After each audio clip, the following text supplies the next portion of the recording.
বন্ধুরা, পরশুরাম সিরিয়ালের আজকের পর্বে প্রথমেই দেখা যায় বিজিতকে তো স্পেশাল ব্রাঞ্চে তুলে নিয়ে আসা হয়েছে। পরশুরাম বলছে বিষ্ণুর ষষ্ঠ অবতার পরশুরামের হাতে আর ছিল কুঠার, আর এই কমন ম্যান পরশুরামের হাতে আছে প্রহার আর চেম্বার।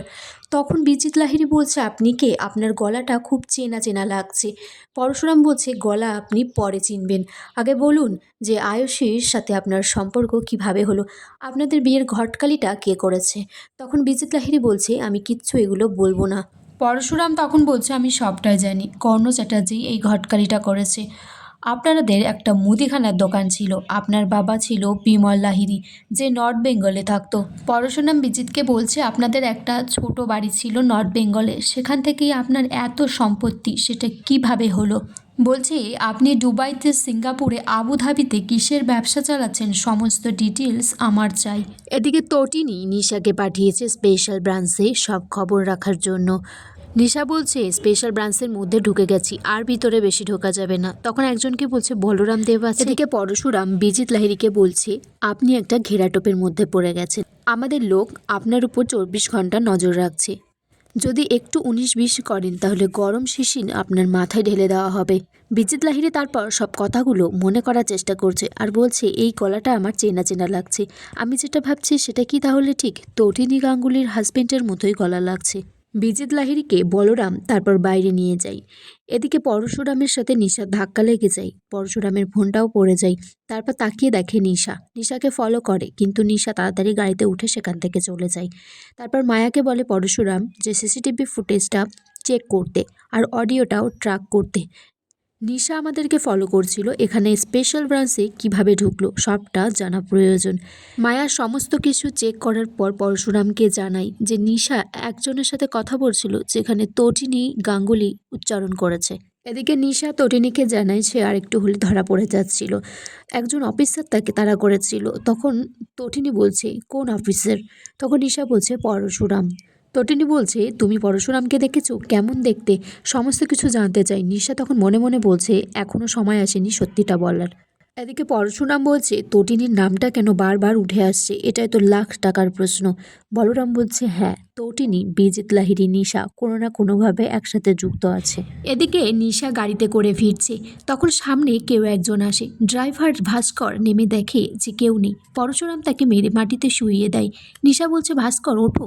উল্টো দিক থেকে পরশুরাম নিশার মাথায় বন্দুক ধরে।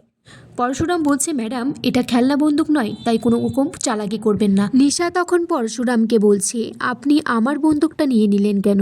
শান্তপ্রিয় ভদ্রলোক, গৃহস্থ সাধাসিদে একটা ভদ্রলোক শিবপ্রসাদ গাঙ্গুলি। পরশুরাম তারপর নিশাকে বলছে, আপনি খুব ভালো করেই জানেন আমি কে। নিশা তখন বলছে, হ্যাঁ, স্পেশাল ব্রাঞ্চের স্পেশাল অফিসার পরশুরাম। পরশুরাম বন্দুকটা নিশার কপালে ঠেকালে নিশা বলছে, আপনি কি চাইছেন ঠিক? তখন পরশুরাম বলছে, আমি কিচ্ছু চাইছি না, আমি শুধু জানতে চাইছি আপনি স্পেশাল ব্রাঞ্চে কেন গেছিলেন, কিসের খবর নেওয়ার জন্য গেছিলেন। পরশুরাম তখন বলছে, আমরা আপনার পরিচয় জানি না, স্পেশাল ব্রাঞ্চে চলুন, আপনার পরিচয় আমরা জেনে নেব। পরশুরাম তখন নিশাকে বলছে, আপনি তটিনী গাঙ্গুলিকে কেন ফোন করেছিলেন? তটিনী গাঙ্গুলি কি কোনো গ্যাংয়ের মধ্যে আছে? নিশা তারপর পরশুরামের সাথে যেতে না চাইলে স্পেশাল ব্রাঞ্চের মায়া, সৌরভ চারিদিক থেকে নিশাকে ঘিরে ধরে। তখন তটিনী ফোন করে নিশাকে, বলছে সব কিছু ঠিক আছে। পরশুরাম ইশারা করে জানায় নিশাকে যে বলতে, হ্যাঁ সব কিছু ঠিক আছে। নিশা বলছে, হ্যাঁ ঠিক আছে। তখন তটিনী বলছে, কোন রুট দিয়ে? নিশা বলছে, রুট। তখন পরশুরাম ফোনটা বলে, ফোনটা রাখো। তখন পরশুরাম ইশারা করে ফোনটা রেখে দেওয়ার জন্য, আর নিশাকে জিজ্ঞেস করে রুট বলতে ঠিক কী বুঝিয়েছে তটিনী। তটিনী তারপর তার স্যারকে ফোন করে বলছে, স্যার, মনে হচ্ছে নিশা কোনো বিপদে আছে, ওকে যত তাড়াতাড়ি সম্ভব ট্রেস করুন। এদিকে বিজিত লাহিড়ী জিৎ মুখার্জিকে বলছে, যত তাড়াতাড়ি সম্ভব আয়ুষীকে বিয়ে করে আমি এখান থেকে চলে যেতে চাই। ভানু তখন বলছে, সব ঠিক আছে, কিন্তু বিয়ের লগ্নের আগে তো বিয়ে করা সম্ভব নয়। জিৎ মুখার্জি তখন বলছে বিজিত লাহিড়ীকে, তুমি কাকে ভয় পাচ্ছ? তখন বিজিত লাহিড়ী বলছে, আমি কাকে ভয় পাচ্ছি সেটা জানতে চান? আপনার ওই আটপৌরে ভাইজিকে, তটিনী গাঙ্গুলিকে আমি ভয় পাচ্ছি। আগামী পর্বে দেখা যায় বিজিত লাহিড়ী বলছে ভানুকে, আজকে একটা ইম্পর্টেন্ট গুরুত্বপূর্ণ দিন, আজকে যদি কাজটা না করতে পারি কখনোই করতে পারবো না। ডোডো তখন আড়াল থেকে শুনে পরশুরামকে জানায় যে আজকে আইবুড়ো ভাতের দিন, একটা কিছু করতে চলেছে। এদিকে তটিনী জিৎ মুখার্জিকে ফোন করে জানায় যে বিজিত আজকে প্রথমে দুবাই যাবে, তারপর সেখান থেকে লন্ডন ফিরবে। জিৎ মুখার্জি তারপর তটিনীকে বলছে, তুই কি করে জানলি এতটা? আর এখানে আজকের পর্ব শেষ হয়ে যায় বন্ধুরা।